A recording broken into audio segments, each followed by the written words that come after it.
खुशी कहाँ बाहर मिलती है, ये सवाल कभी खुद से पूछो। जो है तुम्हारे पास उसे समझो और फिर जीवन की राह पर चलो। न धन में है सुख, न शोहरत में, न किसी और की तलाश में। सच्ची खुशी तो खुद को जानने में और अपने अंदर छुपी संतुष्टि में है। किसी भी हालत में खुश रहना, यह जीवन का सबसे बड़ा उद्देश्य है। बहुत समय पहले की बात है। एक छोटा सा गांव था जहां एक भिखारी अपना जीवन बसर करता था। वह दिन भर गांव-गांव भिख मांगता और रात को अकेला अपने छोटे से झोंपड़े में सो जाता। एक दिन जब वह भिखारी अपनी दिनचर्या के अनुसार भिख मांगने निकला, तो वह एक किसान के घर के पास से गुजर रहा था। वह किसान और उसका परिवार बहुत खुशहाल दिखता था। किसान अपनी पत्नी और बच्चों के साथ बैठा था। बच्चे अपने पिता से लिपटे हुए खेल रहे थे। भिखारी ने सोचा, यह परिवार कितना खुश है। इन लोगों के पास सब कुछ है, घर, परिवार, प्यार। काश मेरा भी ऐसा परिवार होता। भिखारी ने फिर से दरवाजा खटखटाया और किसान की पत्नी ने उसे अनाज दिया। भिखारी घर से बाहर निकलते हुए सोचने लगा, ये लोग कितने सुखी हैं। एक मुझे देखो, दिन भर भिख मांगना पड़ता है और खुद के लिए खाने का सामान भी जुटाना मुश्किल होता है। वह निराश हो गया और आगे चल पड़ा, लेकिन यह सोचते हुए कि इन सब की जिंदगी कितनी आसान और सुखमय होगी। वहीं किसान भी घर लौटते वक्त सोच रहा था कि कल मेरे पास पैसे नहीं हैं, मुझे साहूकार से उधार लेना पड़ेगा। वह साहूकार से पैसे लेने के लिए गया, जो गांव में कपड़े की दुकान चलाता था। साहूकार उसे पैसे दे रहा था तो किसान ने देखा कि साहूकार के पास पैसे का हिसाब लिखा था। किसान सोचने लगा, साहूकार के पास तो इतने पैसे हैं, वह क्या परेशानी महसूस करेगा, जबकि मैं तो महज 1000 रुपए के लिए परेशान हूं। किसान घर लौटते हुए यही सोच रहा था कि यह साहूकार कितना खुश है, मैं कहां और वह कहां। फिर साहूकार भी शहर जा रहा था। वह सोच रहा था, मैं तो खुद को सबसे बड़ा सेठ समझता हूं, लेकिन शहर में जो व्यापारी हैं उनका तो कारोबार करोड़ों में है। मुझे लगता है कि मेरा कारोबार तो बहुत छोटा है। अगले दिन साहूकार जब शहर गया तो वह एक बड़ी दुकान के सेठ से मिला। उसने देखा कि वहां के व्यापारी लाखों का फायदा कर रहे हैं।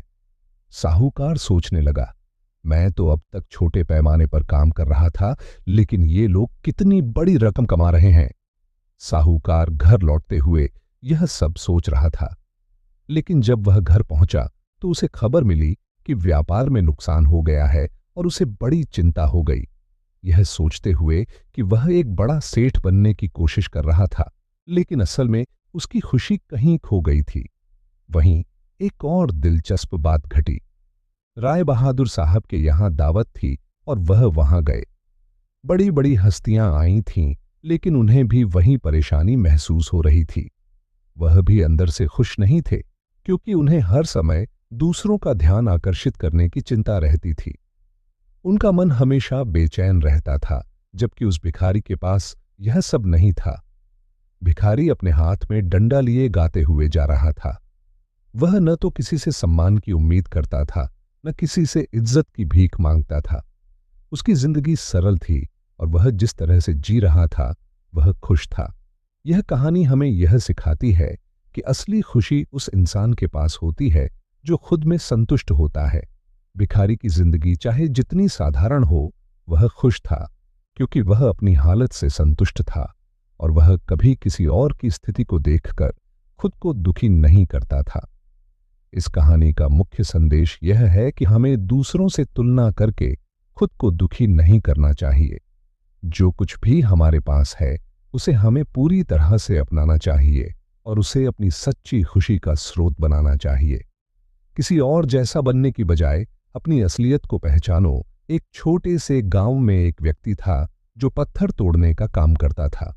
वह दिन भर कड़ी मेहनत करता और शाम को जो भी पैसे कमाता वे अपने परिवार के साथ बैठकर खाना खाता। उसकी जिंदगी बहुत साधारण थी, लेकिन वह संतुष्ट था। फिर एक दिन उसने सोचा, क्या यही मेरी जिंदगी का उद्देश्य है? मैं हमेशा यही काम करता रहूंगा? क्या मेरी जिंदगी में कुछ और भी हो सकता है? वह रात को सोते समय यही सब सोच रहा था। तभी उसे एक सपना आया जिसमें वह खुद को एक बहुत बड़े घर का मालिक देखता है। जब वह घर के बाहर खड़ा था तो देखा कि बहुत सारे लोग उसकी तारीफ कर रहे थे। वह सोचने लगा, काश मैं हमेशा के लिए इस घर का मालिक होता। लेकिन यह खुशी भी ज्यादा देर तक नहीं रही। अचानक एक राजनीति नेता वहां आया और उसके आसपास हजारों लोग नारे लगा रहे थे। उसने यह भी महसूस किया कि उसकी छोटी सी पहचान कुछ भी नहीं थी, जबकि उस नेता की पहचान बहुत बड़ी थी। फिर वह सोचने लगा, काश मैं राजनीति में होता और मेरे पास इतनी शक्ति होती कि लोग मुझे सलाम करते। और ऐसा सोचते ही वह नेता बन गया। लेकिन उसकी खुशी वहां भी खत्म हो गई। वह सोचने लगा कि उसे सूर्य की तरह शक्तिशाली होना चाहिए। फिर वह सूरज बन गया और पूरी दुनिया को रोशन करने लगा। लेकिन जल्द ही उसे यह एहसास हुआ कि कुछ बादल उसकी रोशनी को रोक सकते थे। अब उसकी इच्छा हुई कि वह बादल बन जाए, लेकिन कुछ ही समय बाद उसने महसूस किया कि हवा भी बादल को उड़ा सकती है। फिर वह हवा बन गया, लेकिन उसे यह समझ में आया कि हवा को भी पहाड़ से मुकाबला करना पड़ता है, जो उसे नहीं हिला सकता था। यह सपना उसे यह समझाने में मदद करता है कि किसी भी चीज में संतुष्टि नहीं होती। हमेशा कुछ और बेहतर पाने की चाहत हमें कभी भी खुशी नहीं दे सकती। जब तक हम खुद को पहचानकर अपने जीवन में संतुष्ट नहीं होते, तब तक कोई बाहरी वस्तु हमें खुश नहीं कर सकती। यह कहानी हमें यह सिखाती है कि हमें किसी और की जिंदगी से खुद को तुलना करने की बजाय अपने जीवन को पूरी तरह से समझना चाहिए। असली खुशी हमारे अंदर है, न कि बाहरी चीजों में। हमारी संतुष्टि का स्रोत सिर्फ और सिर्फ हमारी सोच और दृष्टिकोण पर निर्भर करता है। धन और खुशियां अलग हैं। जैसा कि भिखारी और साहूकार के उदाहरण से यह स्पष्ट है, धन और खुशी का कोई मेल नहीं है। हम अपने जीवन में खुश रहने के लिए दूसरों से तुलना नहीं कर सकते।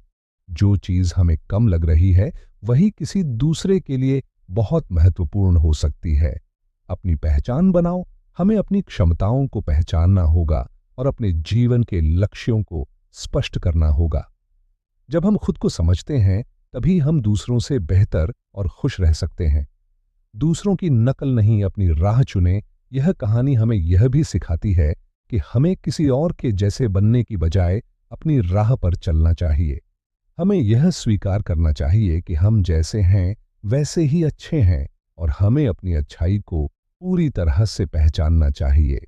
वीडियो को आखिरी तक देखने के लिए धन्यवाद। अगर आपको वीडियो से कोई फायदा या शिक्षा मिली हो तो कृपया लाइक करें और कमेंट जरूर करें।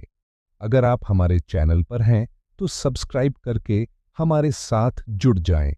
हम आपको सही रास्ता दिखाने में मदद करेंगे। धन्यवाद।